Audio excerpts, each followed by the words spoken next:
Feeling lost is more common than people admit, whether it's in your career, relationships, purpose, or just life in general. Welcome back to the Marcus Allgood Show. I appreciate everybody listening and watching. And today we're going to talk about why do people feel lost in just life in general and how to get it back. Feeling lost is more common than people admit, whether it's in your career, relationships, purpose, or just life in general. There are seasons when things feel unclear, directionless, or even meaningless. But here's the truth. Feeling lost doesn't mean you're broken. It means you're human. And it's often the first sign that something deeper inside you is ready to grow or shift. And I feel this all the time. Not all the time, but I felt it, in the different careers that I've had, in the different businesses that I've had. I feel like there's always something out there that's better. There's always something more out there. And a lot of times you go chase it. Some people feel it, but they won't go chase it. But I usually end up going chase it. And over the years of doing self-development, I've realized that it happens to a lot of people. It's not something that's only happening to you. You can talk to other people and they can help you walk through this journey. But it is definitely a journey that you want to go on and you want to be a part of. And at a certain point in time, I'm sure you might find what you're looking for. I almost think I have. I don't know yet, but I'm excited for where I'm at right now in my life.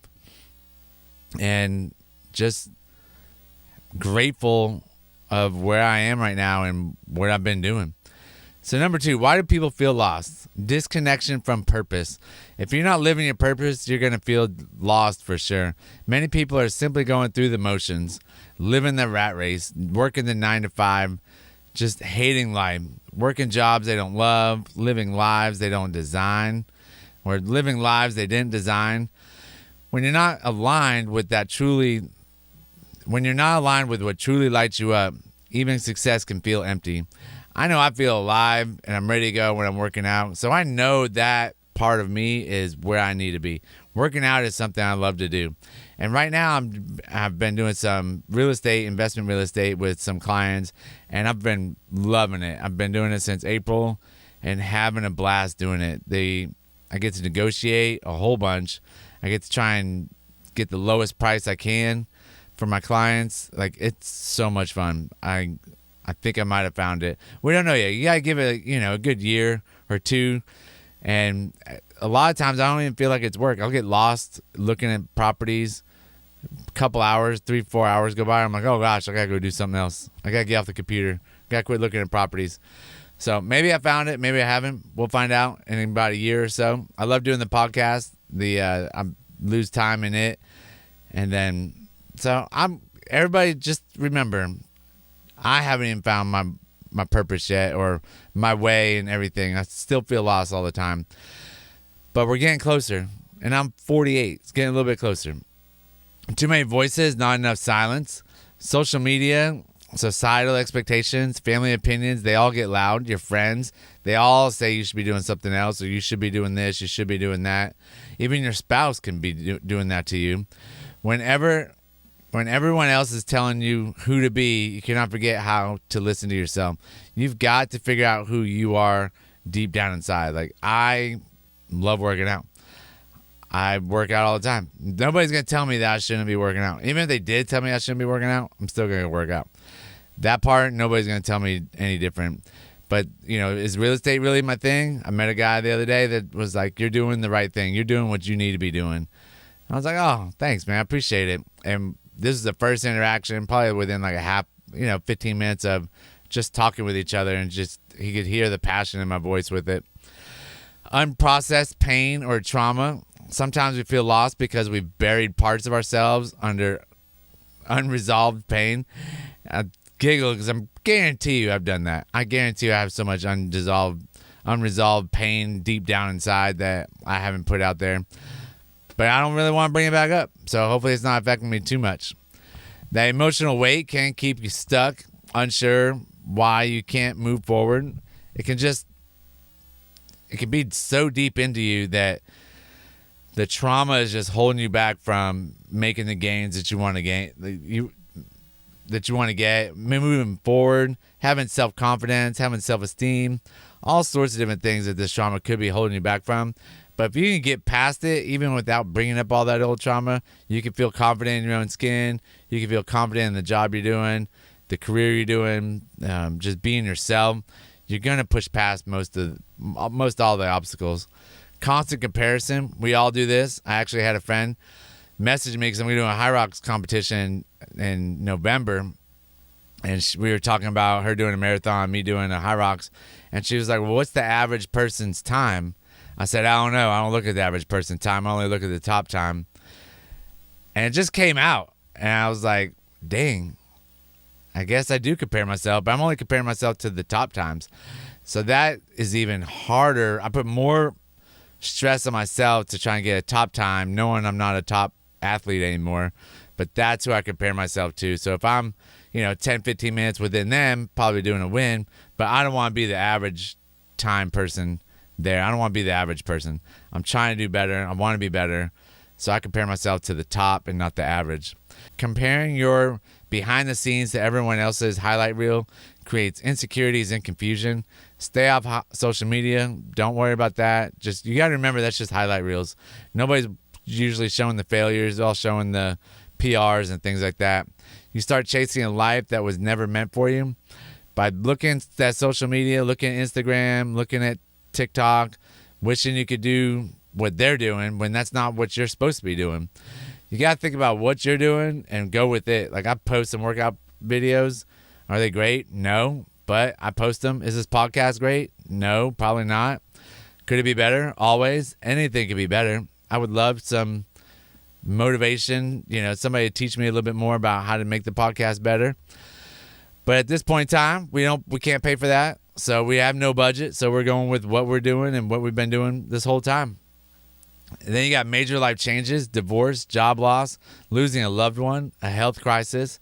Life can flip the script in one moment. I'm actually helping a client right now buy and sell a house that he lost his wife to a brutal death. And we're trying to buy a house and sell his house as fast as possible.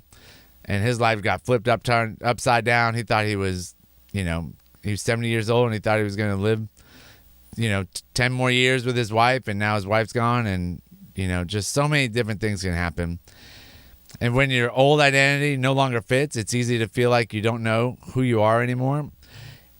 That is true. I mean, when I quit drinking, I thought that I was going to lose my identity, like thinking like drinking and partying was my identity, which it truly wasn't.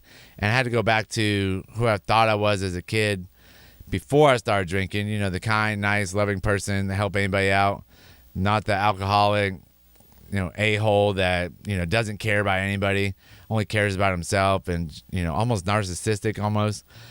But finding out who you are is one of the best things you could do. And we've done podcasts on how to find out who you are, and we'll do another one soon. But what feeling lost is really telling you, I like to think that feeling lost is just letting you know that you're not in the right spot right now. But feeling lost is your soul's way of asking for something more honest, more aligned, more you. It's not the end. It's the invitation to reset, to slow down, to listen inward, to redesign your life from the inside out.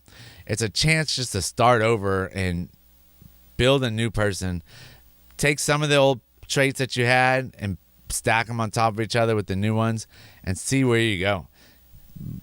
Be one to just live the journey and take the time to go through it. It's hard, and a lot of times it's lonely, but most of the time when you come out on the other side, you're going to feel so much better. You're not going to have that feeling of lost. You're going to feel more centered. You're going to feel more focused.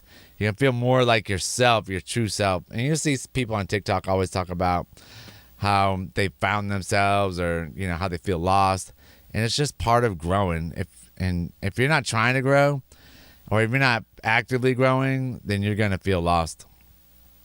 How to start finding your way. Get quiet. Spend time in silence. Journal. Walk alone. Disconnect to reconnect. In the stillness, your inner voice returns. Going on a walk without a headset or going on a jog without a headset will make your mind go crazy.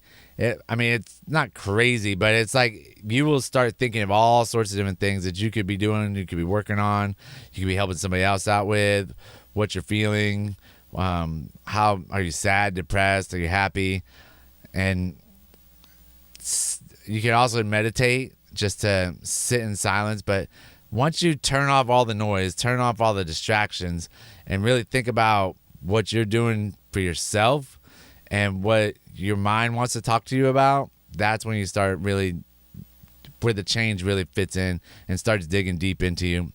Ask yourself honest questions. What am I doing that no longer feels right? If I could do anything without fear or judgment, what would it be? That one's a really hard one. You could throw it into like ChatGPT and have a conversation with it, or you could just have a friend, call a friend up or bring a friend over and have that conversation with them. Who am I when no one's watching? I'm the same person when no one's watching compared to when everybody's watching. You're pretty much what you see is what you get. Start small, move daily. You don't need a 10-year plan. You just need the courage to take the next step and the right steps. One new habit, one brave conversation, one boundary set. Just one little one at a time, and just keep building them up each day. Reconnect with what lights you up. Like, what fires you up? If you got to jump on ChatGPT and ask it questions, or, ask a friend, just say, ask me a bunch of questions on what I love to do. And think about open-ended questions that they could ask you, or have them think about it. Think about the last time you felt alive. What were you doing? Who were you with? What did it mean to you?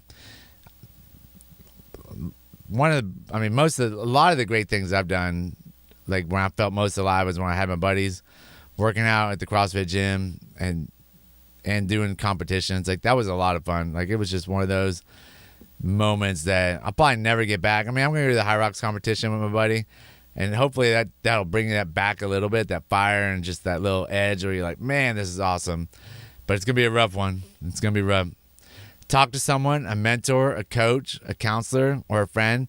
Help you zoom out, gain clarity, and speak truth into your life. Even if you don't have that, you can use ChatGPT or Grok or like any kind of AI just to ask you questions and have a conversation there. But a mentor or a coach, even a counselor, all going to be great assets for you to figure out where you want to go. I don't have a bunch, but I talk to people all the time. And it's not even, you can just talk to some random strangers and ask them how their day's going, and then just start bringing up other stuff. A lot of times they're going to help you, but you really want to find somebody that is where you want to be. Talk to them. Don't ask people that are not where you want to be on how to get to where you want to be. Find the people that have already done it and ask them how they got there, what it took. What can you do to change? What are you doing? Tell them what you're doing now, and ask them, did they ever feel this way, and what did they do about it? And my final thought today, not all who wander are lost, but even those who can find their way home. Feeling lost is a sign that your old life no longer fits, that something inside you is waking up and asking for more meaning, more truth, more you. So don't panic, don't quit, don't numb out. Just pause, breathe, and listen, and take one brave step forward. You're not lost. You're just being rerouted, and it's going to be okay. Enjoy the ride. Enjoy the journey. That's the pod, and I appreciate everybody listening.